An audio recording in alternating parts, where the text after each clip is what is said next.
I'm Rob Tracinski. This is Symposium, where we talk about the ideas at the basis of a free society. My guest today is Alysia Ames, who writes occasionally for Ordinary Times, but I know her through Facebook or through Threads, and before that through Twitter. I'm not really much on Twitter anymore, but where she writes under the handle "Mom for Liberty," which I thought is very amusing. So thanks for coming on. You're welcome. Glad to be here.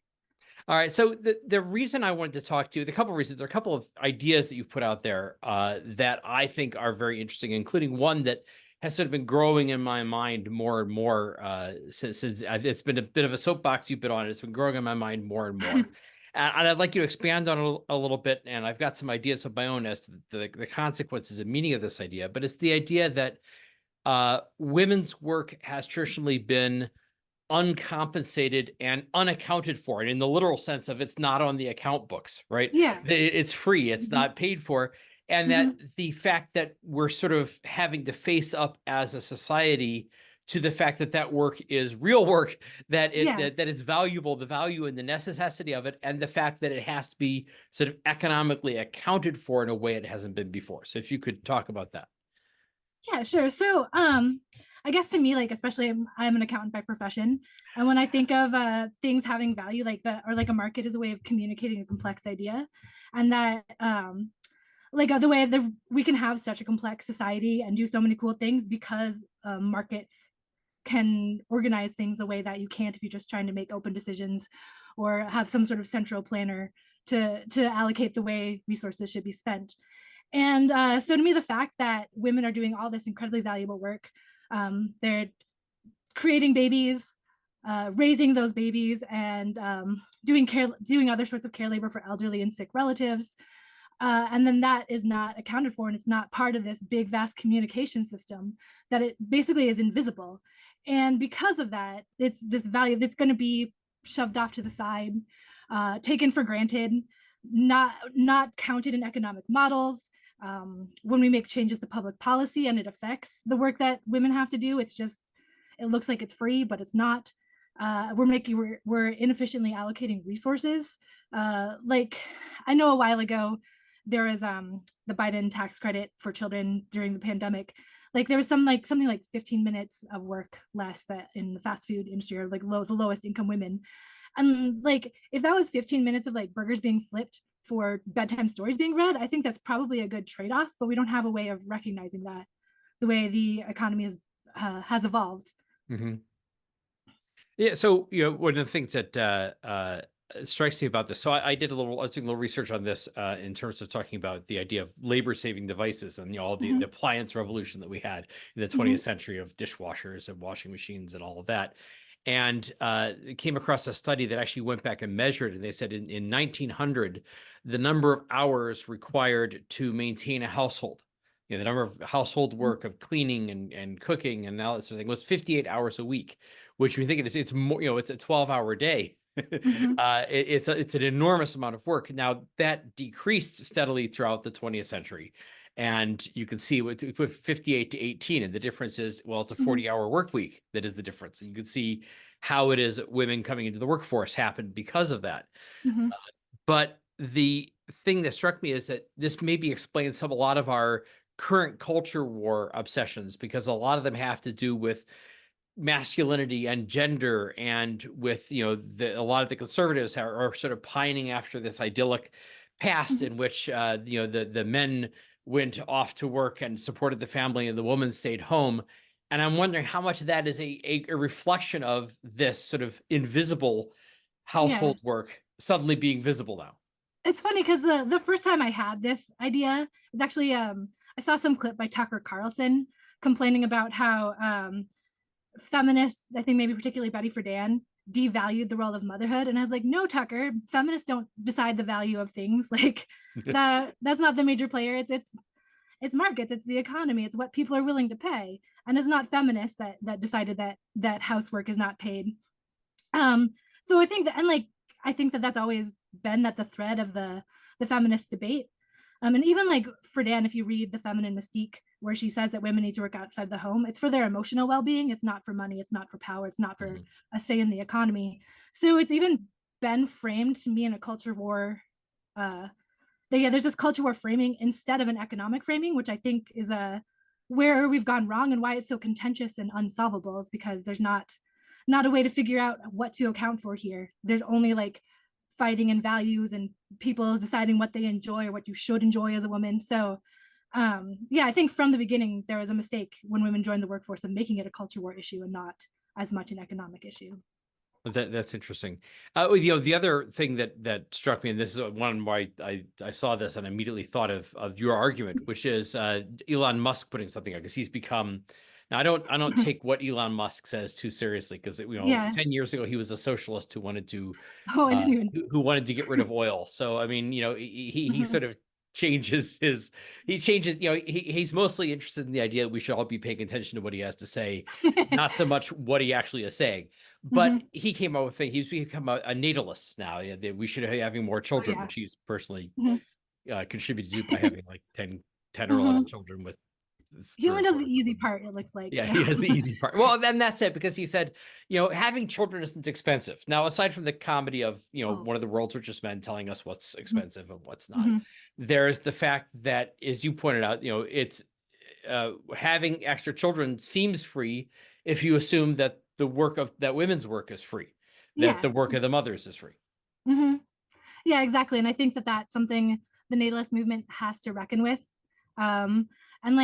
And I also think it's something that liberals should, and liberals in like the widest definition of that word, should reckon with, because right now the people participating in the natalist argument are mostly like social conservatives, and their argument for how we should account for this labor, how we should make sure that this important labor gets done, is just like massive amounts of sexism. And I think that's something we as liberals should reject, and we should think of a way to make sure that it's accounted for and allocated efficiently, and not just like forced on someone by the circumstances of their birth by being born a woman.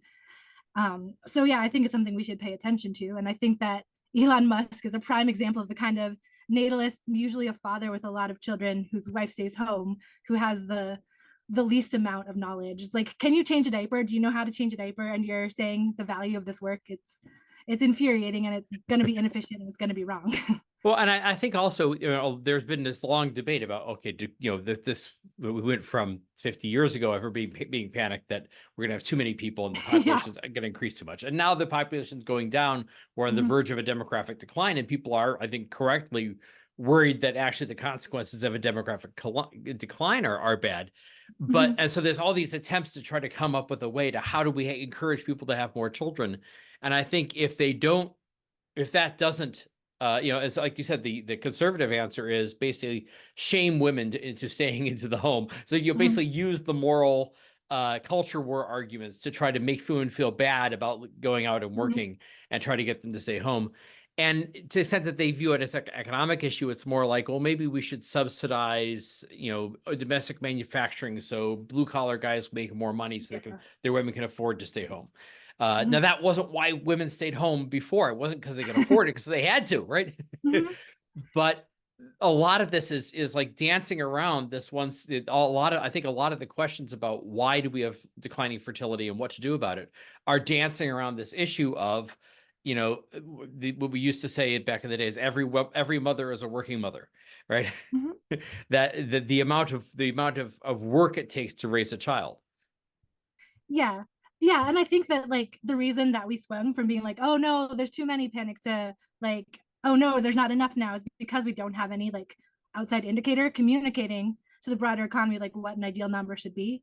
And again, because like children are usually thought of as free time, a leisure activity, like having like a dressage horse or something, that is not something that very many people are going to do the harder you make it to do. I also think though that subsidizing is so hard because it's like so much time and effort and value that like I don't know how much money it would cost to get me to have a third child, like but it would be like, it'd have to be like six figures or something. I'm kind of getting old, but like it's not just like a few $1,000s or like a daycare coupon that's going to do it. It has to be. So I think like the opportunity costs are like what we'd have to work on limiting, and it's like a long, complicated road to get to properly evaluating the work and making sure we have the right amount of resources allocated to children. And I actually don't even know how to start heading down it, but it's a big, complicated problem, and it's just something that we built a whole economy on top of assuming this labor is free and provided by sexism, and Yeah, it's yeah. going to be a mess to untangle, I think. I mean, on the one hand, I think, the idea of a more egalitarian marriage in the sense of Mhm, sharing of responsibilities is part of the answer. And, that's a cultural mhm. shift that can answer it. That if it's not all the work goes to mom, Yeah. then it becomes less daunting for her to engage to just make that decision. Now, on the other hand, I want to say that nature has a role in this too, because I'm in a more egalitarian marriage as far as that sharing of those responsibilities go, which means we basically ignore housework equally. But Mhm. but one of the things that I sort of found out, especially when my kids were young, though, is sobering to me. So being on the far end of the involved dad spectrum, Mhm. uh, I got one of the things that was sobering to me was realizing, especially when the kids are young, how much you can't replace mom. That there are certain Yeah. things where the kids want mom, they don't want me. And it's Mhm. like, no, but I'm good too. I can help, but no, there are certain things that they need her. And so that is, the burden is always going to be somewhat unequally on women, but we could Mhm. make it more equal. Yeah, yeah. And like my husband is also amazingly involved, and I have nothing bad to say about the distribution of, like, we don't get enough work done. I think generally our house could be a little cleaner, but it's not one of the other of us that's to blame. But like just today we went to Panda Express since the kids were home, and my toddler would not get out of the car with my husband. I had to walk around the minivan and get her out myself because it had to be mommy doing it. So, and then of course there's like everything before birth is like just sort of de facto on the woman, and like if you're breastfeeding or whatever. Yeah. So yeah, there is some biological limitation, and again, like if there was still like some way of compensating that instead of just making it um instead of just putting it on the one gender, some way of like making it so that that doesn't isolate you from the economy, or so that your voice is still out in the public even while you're doing childcare. I don't think that the sexism involved there would be as damaging. It's like one of the things that I dislike about um, the way that women have been traditionally been outside of the economy is that the people that are in power, making decisions, marketing movies, writing books, deciding what the workday looks like, have all been people that are not in charge of childcare, and so they get this disproportionate voice in how the world looks. So I think that that's just another problem that doesn't have to be a problem if the people that did that care labor were adequately compensated and adequately allowed out in the world. Yeah. Well, one of the things I noticed actually is there was a fertility bump, I believe, during the pandemic, and it Mhm. had to do with the fact that the work from home Mhm. aspect of, that when all people were working from home, it was actually a lot easier to have a small child. Now I know this because I've been working from home basically for, I'm Mhm. broadcasting here from the cellar of my house. Yeah, I've been working on the internet as a writer for for about 30 years, basically as long as there's been a World Wide Web, I've been on it. Mhm. And so I know that tremendous amount of flexibility that's given me as a parent in being able to be there for the school things, and because Mhm. I don't have to be in the office 9 to 5.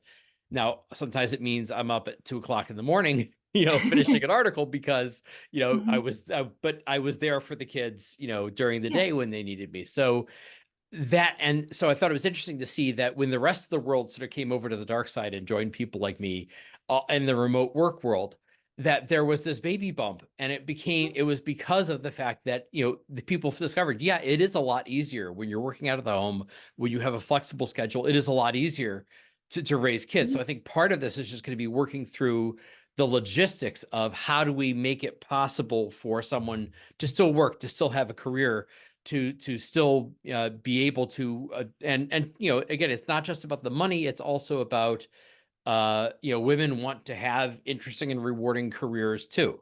They don't Mhm. want to be Yeah. sidelined on the mommy track. Mhm. So you have to sort of make this accommodation for how do we make it possible in the way that we may, possibly even by just restructuring the way that we work or the way careers are structured, to Mhm. make it possible for women to have this greater participation in the marketplace without having to give up, Yeah. produce that important part about producing the next generation. It's interesting. I read it was a couple months ago. I think The Economist had an article about tech dads, and like this would include my husband, where he He's a web dev, so he works from home all the time, and it's very common throughout the industry for everyone to work from home. And so as a result, like they're taking on a greater burden or greater share of fatherhood. Mhm. So like it's nice because like elementary school for my kindergarten is 9 to 4, which is a really weird time if you're working, but he can handle drop off and pick up because he's got that flexibility in his schedule. So, and it's interesting too because the tech is disproportionately men. So it's men that are like, there's like a sort of an outside pressure for men to step up and take more of a parenting role and normalize men taking that parenting role. So I thought that was really cool too. And also, yeah, just I actually had a pandemic baby in 21, so I was part of that trend. And it was actually really nice, just even on maternity leave. Like my first one, my husband was going back to school and also working, so I was on maternity leave and just like all by myself most of the day going crazy. Whereas this time, like just having him there to like hold the baby for a minute because I needed a break, or just like having an adult to talk to was so nice that it did just make everything so much easier. So I think that that's great for families, and I hope that it allows more people to have the families they want and kids to have that more support and more time with their families. I think it's a wonderful development all around. Yeah, I think that's another aspect of that, is that you actually, not only are you get to be there for your kids instead of sending them off to daycare or whatever, Mhm. but also that you get to have that time and that bonding and that Mhm. connection with the kids, and not be sort of outsourcing them to somebody else. And of course, one of the widespread solutions offered to this on the left is, oh, we should have more government subsidized daycare. But then they come up with the problem, which has been very significant, and this is dealt with by the sort of supply side progressives, that if you just write a lot of checks and Yeah. for extra daycare, what happens is the cost of daycare goes up even higher, and Yeah. the number of people, you don't have enough people, you don't have the Mhm. staff, the supply of labor to provide all that. Yeah. And like, I mean, another thing too is just like seeing how much you pay for daycare versus how much the workers make providing that daycare is always a little like it's heartbreaking. Like it's just like, how is it possible that you're making $12 an hour to watch my kid for 45 hours a week? And so so yeah, I think that the economics of daycare are just not great because we don't value all the inputs. But again, like a supply or a demand subsidy is the absolute worst way to Yeah. go about trying to rectify that problem. Like ideally we could find a way to develop a good functional market where people can be valued in that field and stay in that field for a long time, and not just have it be like 19-year-olds burning it until they burn out. um, but yeah, just throwing money at this problem without any direction is not going to work because it's just to order to like properly compensate it, it's just gobs of money that no government would be willing to spend. Yeah. So there has to be alternative. But it is one thing, I think, a wider phenomenon here that has to do with our culture wars, which is that there is, in the think of the 20th century, there really was a reordering of status in society. Mhm. That by race and by gender, that women going to the workforce, and the racial barriers going down, and acceptance of homosexuality. So there was this like that people who were, there were certain orders of status. Mhm. This is where I almost sound like a leftist, because this is where I think they have a point, that that when talk about intersectionality and all that. Now, I'm not a postmodernist. I'm not one of those people, but there is a point that there was, in the early, go back to the early 20th century, there would be a certain status that, there's, if you're a straight white male, you're at the top and there are other people down below. Mhm. And a lot of that has been turned topsy-turvy, and I think it creates this status anxiety, this Mhm. sense of, well, what's my role, what's my function in society, and people having to sort of figure out where they stand independent of the old traditional things. And I think that Mhm. this is one of those things, the role of women Yeah. and the unpaid work of women, Mhm. that when it gets accounted for or starts to become a real factor, and is not just taken for granted, then it does create this upheaval and a need to sort of come up with a new stable system, and people Mhm. freak out about that. Yeah, it's kind of interesting too, just because like I'm from Iowa. So my grandparents grew up on farms, and like the way the farm labor was, there wasn't that clear cut, like this is the market labor, this is the home labor. It was very mixed, like, and like there were things where traditionally women's work, like feeding chickens, milking cows, which were commercial labor now, or even like making big meals for farm hands and all that stuff. So it's kind of interesting that like there was the status, like there's still like there's the farmer and the farmer's wife, regardless of how the work is cut down, like the man is the farmer. But then it seemed like an upheaval when people went to work in factories in the town, and then it was just like the men, and they left the women at home, and like it's just interesting that like it was sort of based on that old farm status where everyone was just like in their place and knew it and like had their roles to do, and the status was just assumed. And then like there's kind of the you earned your status through having a job, and you got the paid labor, you got to bring home the bacon, and she cooked it. And then she's like, you help me cook the bacon, I'm going to go get my own money. And so it is just I think it's like an ever evolving thing where the mid-century wasn't like the natural order of things. It was just an evolution from farm life and small Yeah. businesses to the more liberal, market oriented, technical, complex society. And that's just another hiccup on the road. Yeah. Is giving everyone access and not having those static society markers, static status markers that farm life tends to have, where Well, I think the even though, owners. I mean, farm life in a way was actually more equal in the sense Mhm. that, it was all one big job, taking care of Oh yeah. the farm. And it Mhm. was, to the extent there was an ordering of the work, it was, well, the heaviest work that required the most strength went to the men, and the stuff that Yeah. required less upper body strength went to the women. Whereas it was sort of the, like you said, it's not the mid 20th century ideal, the sort of leave it to beaver, Yeah. TV land economics, as I like to call it, Mhm. that it was more of actually a historical aberration. But again, if that's your baseline of, Yeah. what you grew up with watching on, I think Uh-huh. if you were watching Nick at Night or TV Land as a kid on Yeah. cable, and that was your baseline of your idealized version of the past, then it seems like some, oh my God, everything's topsy-turvy and crazy today. But you're really just evolving into a new Mhm. sort of normal, and we have to figure out what that normal is and how it can be sustainable. Mhm. Mhm. Now, you mentioned being in Iowa, so this is why I wanted to Yeah. talk to you about, which is Okay. also that I've now I'm out in the middle of nowhere in central Virginia. I say I'm in Charlottesville, but it's not really in Charlottesville. I'm kind of out in the country. Mhm. And I'm in an area which is probably very much like where you are in Iowa. I'm not sure where you are specifically, but that it is very much a red, Virginia itself is not a red state, because we've got Northern Virginia and those people Yeah. vote Yeah. Democrat. And we got Mhm. Richmond and those people, and Charlottesville, they all vote Democrat because they're a bunch of leftists there at the university, of Mhm. course, we expect.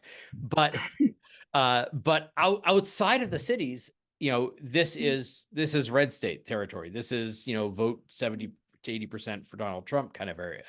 And so there's this question of and there's this sort of frustration that Democrats seem to have largely given up on the rural areas and are sort of accept that, yes, we will, that Donald Trump will win by 80% margins, or Saddam Hussein margins, higher than that, Yeah. outside of the cities. And the question of, how do you revive a liberal, now I think, as you said, Mhm. liberal in the broadest sense, how do you revive a liberal, non-authoritarian, not sort of nationalist conservative? How do you Mhm. revive that kind of politics in these areas Mhm. outside of the cities?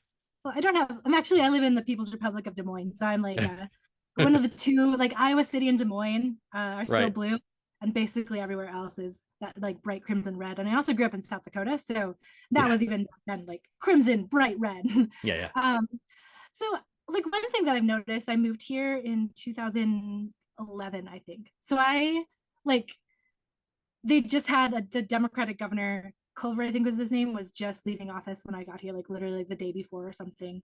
And the Obama had won Iowa twice, I believe. I think voted for Bush once and either Gore or Kerry the other time. I think it was Gore and then Bush. So it was a purple state, a solidly purple state. When I moved here, and like my grandparents lived here in Northwest Iowa, like Steve King was their representative. So it was like the bright red area of Iowa always, but it never felt like a red state. And then like it just kind of slowly drifted that way. And then in 2016, people just kind of went nuts for Trump. So it was like I got to watch it happen. And like one thing I observed, like I was very politically active in South Dakota. I tried to make a Democratic Party there, but like it just didn't work out. But here they had so much, and I felt like the Democratic Party just squandered it. Like they were talking about how no matter what you do, you're going to lose these red counties. And I was like, yeah, but we used to lose them with 40, and now we're losing them with 20. Like if we Yeah. lost them with if we lost them with 40, Des Moines and Iowa City could carry the day. But if we're losing them with, as you said, Saddam Hussein levels, then we can't anymore. So just like letting go of that winner take all system with regard to counties would be a good first step. And then the other thing that I think really helps, like, and Chuck Grassley is kind of an example of the opposite of this. Back when Iowa was more blue, was that he'd always make sure to pick a loud fight with the Republican Party, and he wasn't particularly moderate. I don't think, but like he would make Republicans angry, and Democrats would see that, and they would either be like, "Oh, he's a moderate, he's our kind of guy," or like it would stifle their anger. Like, well, he did give us this. I'm not gonna like run for office and donate to the campaign because I don't hate him that much. And I think that that's what we like. We're the left of center in general, I think, has been very focused on having like lockstep positions and holding the line.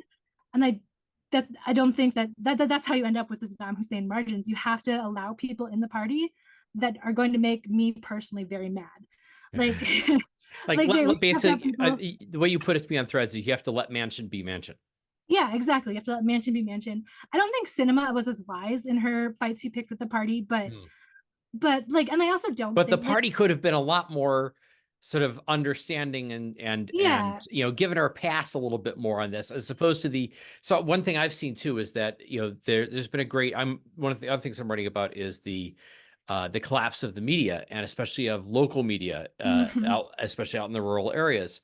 You know, the Des Moines Register is still around. I don't think it has the circulation it used to have. But by the way, I grew up in the Quad Cities, if you know where that is. Okay. Oh yeah. Of course. So, you know, if you mention Chuck Grassley, I will nod along, because, you know, it's been a long time since I lived there, but he's been around even longer than that. So I remember him. But you know, I know a little bit about Iowa politics. I was on the Illinois side, but I know a little bit about Iowa politics, and you had these sort of people who were very moderate and, you know, sort of conservative Democrats there who did very well. And so, but one thing that's happened is with the decline of local media and especially in rural areas where sometimes they have no media outlet, local media at all, but everybody has a satellite dish and they can watch Fox News.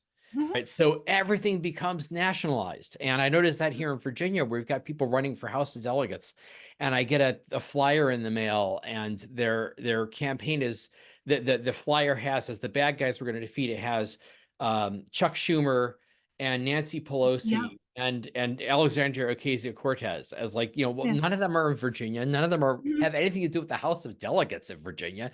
But again, if you have an audience of voters who are watching Fox News, those are the people they know. Those are the designated villains. Go for that. And I think that has the effect of also then taking it hurts the Democratic Party too, because it means the national level issues and the national level agenda of the activist people who are on cable news or who are on Twitter becomes the party agenda, and you don't have the room for somebody like Sinema to and like, and I have some other things I think with that is, I also think, like, when you pick that fight, there's not a way that like I, as a liberal, like, Matt Iglesias always tries to have like a slate of issues that he thinks Democrats should take up, when he's very clearly like a rich guy from New York that went to Harvard and he doesn't know. So I don't think that there's like one issue. It's probably something different in Pennsylvania and Iowa and Arizona that's going to make you stand out. And so it needs to be like that local ear on the ground. What can you do to make people more accepting to your message, or at least less angry and less likely to oppose you as strongly? I also think that well, and I also think but just so if I can interject, I think that's one of the reasons why local media and the class of local media is important, because they used to say all politics is local. And you could have somebody who is a Democrat who does well in a place the Democrats might not do well, because he's really attuned to what the local issues are. But if there aren't local issues, you all you're left with is the national issues. Yeah. And like, I think there's some things we can do to combat that a little bit that we haven't been doing. Like, when I watched in like 2014 and 2016, like, there's a bunch of like little summer festivals, like there's a lot of them in Des Moines, but even like the small towns all have summer fairs and just different little activities like that. And like, we'd hit some of them up just for a lark, and the Republicans were always there. They always had the candidates in the parades, meeting people, passing out stickers. And like, just showing up and passing out stickers is something. It may not seem like grand, or it's not going to get you on the news, or it's not really even making that much of a statement, but just showing up is like, it's half the battle there. Like, you're there, you're not scary, you're not some AOC clone sent Yeah. down to destroy Iowa. Like you're just a normal person who cares enough about this rinky-dink town to show up for their 100th anniversary celebration. By the way, one person I would give an example of that who's doing it right is Tim Kaine, who's our senator, former governor and now senator here in Virginia. And he is now he's sort of most famous for he gave a reply to the State Union, I think, one year. And he didn't look good on TV. He had like weird things going on with his eyebrows. He didn't have a good delivery. And he sort of got sort of written off a little bit in national politics. But I saw him here out in the middle of nowhere in Virginia, Louisa County, doing the local thing. And the guy's a masterful retail politician. You know, just really great at working a crowd, very personable. You come across, even if you don't like his policies, which I generally don't, you come across thinking, heck, that's really a heck of a nice guy. You come up with a Yeah. positive opinion of him.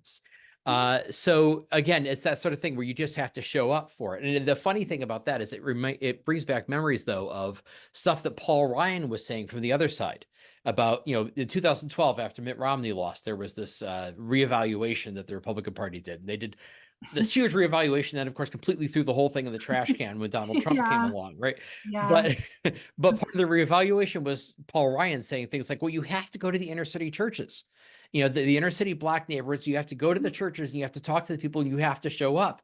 And that's the first step if you want to like at least reduce the margins by which Yeah. And I you know, think the other side's.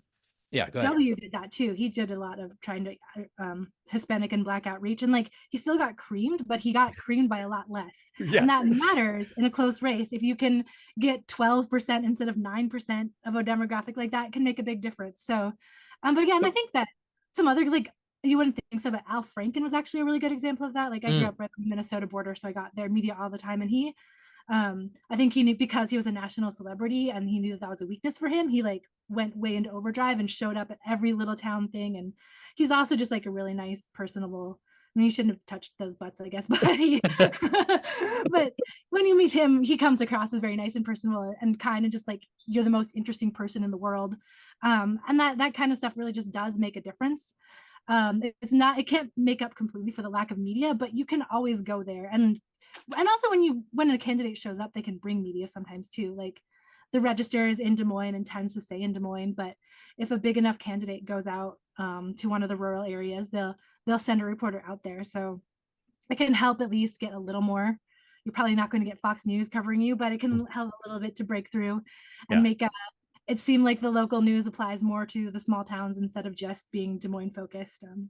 Because there's also like there's a lot of anger about like in Iowa, there's a lot of anger about how Des Moines and Iowa City end up being the center of attention all the time, because that's where all the media is, and it's where I think most of the economic activity is, and the college grads and everything. Yeah.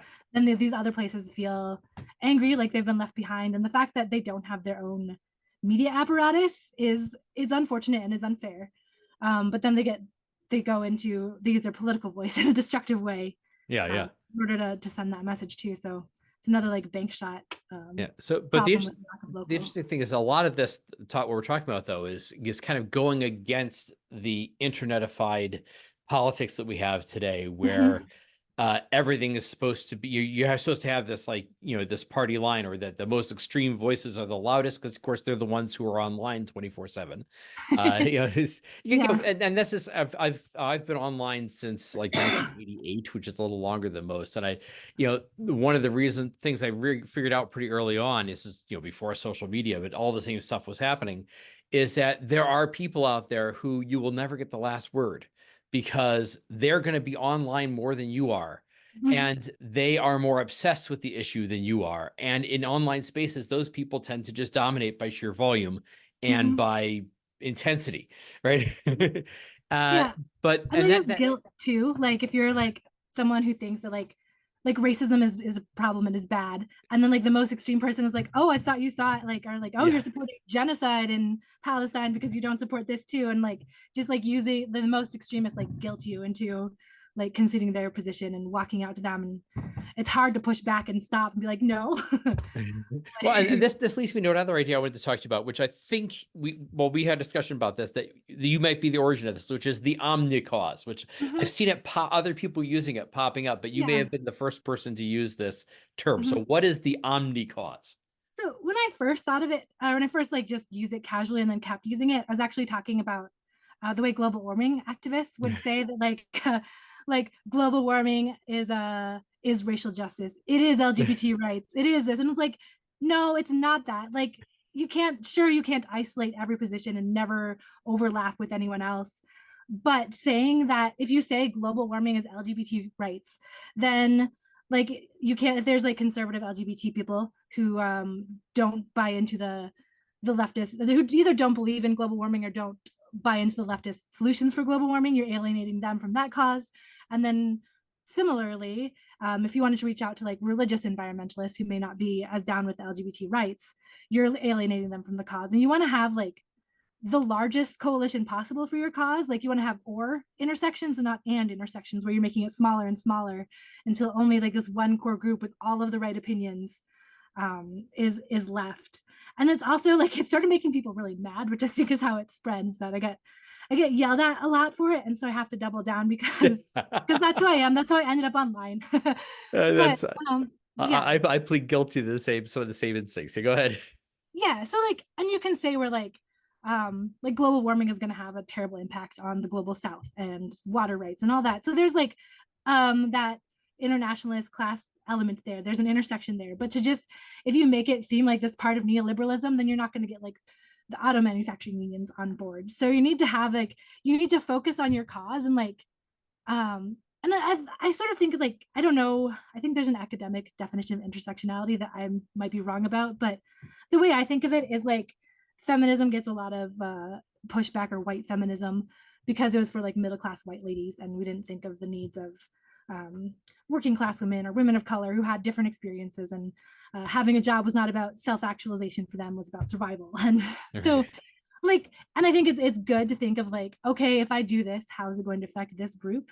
But then that doesn't mean they're the same issue. That doesn't mean you want to alienate like everyone else. Like and I find also this ties into sort of the protest culture, protest as a culture and a lifestyle, where it seems to be more about making yourself feel good by being a certain kind of person, that acting out the, and you see these protests on college campuses, they haven't, I don't think they've changed anybody's mind. I don't think they've been effective. Well, I think they've changed some minds, but not the way they want. Yeah, exactly. They repelled more people. Some people said, the hippie protests in the 60s got Nixon elected, right? So they could sometimes have the opposite effect that they're intended.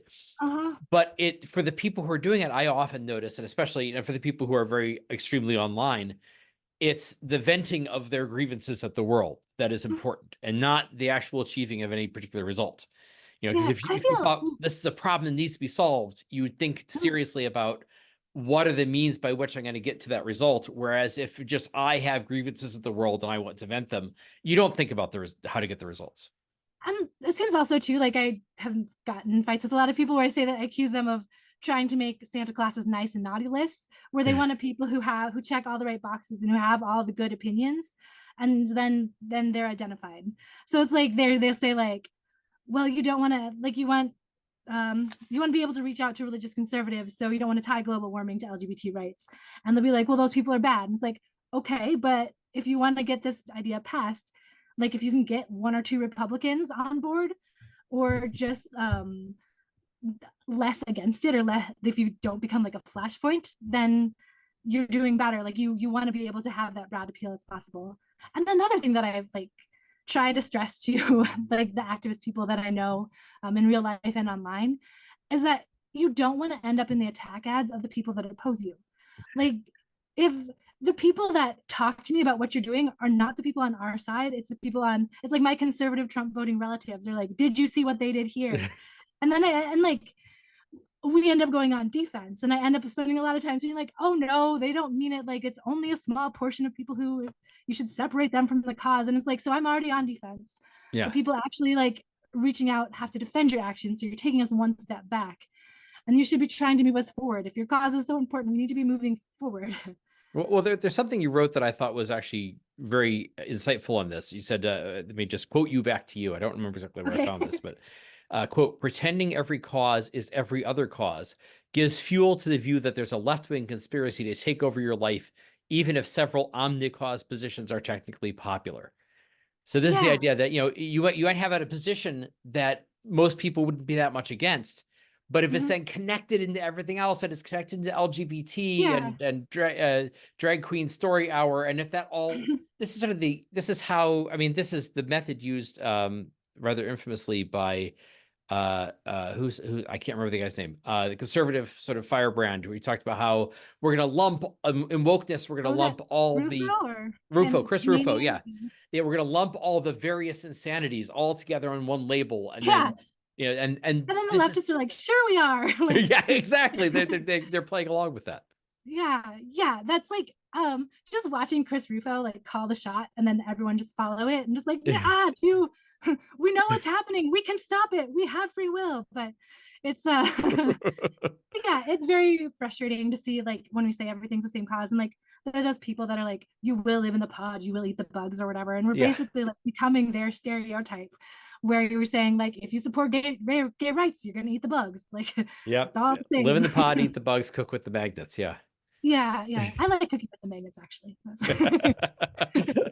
Hey, but the yeah, so I think that's an interesting thing, that it is that mentality of everything has to all, there's a totalizing mentality, and I think it is, Mhm, again, the internet is eating everything, and mhm, that totalizing mentality is people, the activists, the extremely online activist class on the internet, who want to draft people into the most sort of mhm, far out a version of their viewpoint, and so every viewpoint has to sort of connect back to what they're doing. mhm. I think like a good example of the opposite of that is just watching the YIMBY movement kind of grow. Whereas I Yes. think they do the exact opposite, where like YIMBY housing policy intersects with a lot of different areas of your life and public policy. And they do such a good job of being to the environmentalists selling like this will allow density, to the pro-natalists saying people can have families if they can build homes. If there's like business owners or libertarians being like, let's get the government out of our lives and let us build and end the regulations, cut through the red tape. And they so And they then they also balance. got the supply side progressives who are saying, look, it's better for the poor if we're Yeah, able to build more things because we have greater supply of the goods that they need. Yeah. So they've done, yeah, I agree. They've done a terrific job of having that, as you put it, an or yeah, approach rather than you know, this and inclusive, yeah. you could be this or that or that or that, instead of having, you having Mhm, to be, you know, a narrower selection of people who mhm. only are the true believers. Yeah, and we only have to work together for this one cause, and we can hate each other again. Like you just come together and then fall apart. It's fine. It doesn't have to be forever. Yeah. Yeah. So, yeah, I think the Omnicause is such an interesting, yeah, like I said, those two things that you've written about, the idea of a women's work, the free labor used to be done in the home, suddenly being accounted for and sort of showing up and being made visible as an explanation for a lot of things, and then the Omnicause as an explanation for a lot of our politics. I think a lot of those have made those have been very clarifying to me, and it made a lot of sense, helped me make sense out of a lot of things. I'm glad because I put that out there hoping someone smart would take up the mantle because I don't know how to move forward on that. So I'm glad that other people are listening and hopefully we can start I've making seen, progress. at least with the Omnicause, I've seen some other people Yeah. using it. I mean, I found it in the wild, Mhm. so to speak. Yeah, I saw Noah Smith wrote a big blog post about it. Some student newspaper in Minnesota like wrote a very mean one where they made sure to put my Twitter handle there, so I got to So you can get hear all the about hate. it. That's great. Yeah. Yeah, so I got Minnesotan kids yelling at me, but Well, how mean can Minnesotans be? I don't know. Maybe they can the passive aggressive burn can really they maybe online some yeah of the inhibitions, the normal inhibitions of the Minnesotan fall away. it's Yes. true it's true, but All right. yeah I'm not going to Well, be getting any hot dish up there. you got hot dish, but you might get like sort of cold reserve when you are given the hot dish. The part without as much hamburger. All right. Well, we could talk. I've my wife's from Minnesota, so we could talk Minnesota. I grew up right on the border of Minnesota. I'm from Yeah. Brookings, South Dakota, so like just a Yeah. hop across. So Exactly. sometimes comes through in my accent. All right. Well, I just wanted to give you the encouragement that at least one person out here has reacted to this and is running with it. I think I'm going to include some of this. I'm doing an upcoming article on trying to tackle this issue of declining fertility, and I think Mhm. that, you know, your point about the work, the invisible work of women, is a key thing that a lot of these economist types aren't really accounting for, that needs to be brought into it. So I just wanted to give you the encouragement that these are interesting ideas, and there's some of us who are, at least one person who's going out and I'm running really with happy some of about them. that, yeah. I just want to say one more thing on that though. There's also the other end, the elder care is another big area Oh where yeah. and that's where our big government programs are, and it's part of why the fertility crisis is an issue. And that's another area where if it's not the government, it's going to be women picking up the slack and squeeze from both ends. And women are usually the ones doing the work to fill in the holes with free caretaking label there. So both ends of the lifespan, it's a free labor that we've not counting that is very important to be on the books. Well, I want to thank you very much for coming on to talk to me, and I think it's been a very interesting conversation. I'm glad. It's my first time doing this, so thank you. I look forward to seeing it. Well, hopefully your first podcast is a positive experience here. All Yeah, right. yeah. All right. Well, thanks again, and I really appreciate it. I'm Rob Tracinski. My guest today has been Alysia Ames, who writes for Ordinary Times and is also on Threads and Twitter at Mom for Liberty as her handle. If you enjoyed the ideas in this podcast, you found them valuable, you can click like. Please click like on this video. You can subscribe to the podcast on your favorite podcasting platform. And you can also find more ideas about the nature of a free society at symposium.substack.com. Thank you for joining the conversation.